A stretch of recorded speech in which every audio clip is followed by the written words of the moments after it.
ओम नमो भगवते वासुदेवाय। कामिका एकादशी की व्रत कथा। एक समय की बात है, एक गांव में एक बहुत शक्तिशाली क्षत्रिय निवास करता था।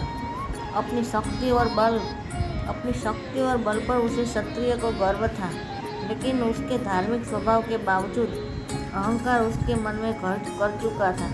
वह हर दिन भगवान विष्णु की पूजा करता और उसकी उपासना में लीन रहता था। एक दिन वह किसी महत्वपूर्ण कार्य के लिए यात्रा पर निकला। रास्ते में उसकी भेंट एक ब्राह्मण से हो गई।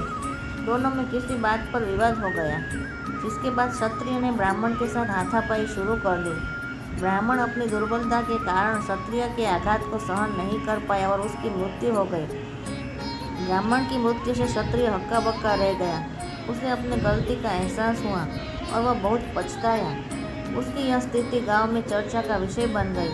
क्षत्रिय युवक ने गांव वालों से क्षमा याचना की और ब्राह्मण का अंतिम संस्कार खुद करने का वचन दिया, लेकिन पंडितों ने अंतिम क्रिया में शामिल होने से इनकार कर दिया। तब उसने ज्ञानी पंडितों से अपने पाप को जानना चाहा, तो पंडितों ने उसे बताया कि उसे ब्रह्म हत्या दोष लग चुका है, इसलिए हम अंतिम क्रिया के ब्राह्मण भोज में आपके कर भोजन नहीं कर सकते। यह सुनकर क्षत्रिय ने ब्रह्म हत्या दोष के प्रायश्चित का उपाय पूछा। पंडितों ने कहा कि जब तक वह सावन मास के कृष्ण पक्ष की एकादशी तिथि को विधि पूर्वक भगवान विष्णु की पूजा नहीं करता और ब्राह्मणों को भोजन नहीं कराता और दान दक्षिणा नहीं देता, तब तक वह ब्रह्म हत्या दोष से मुक्त नहीं हो सकता है।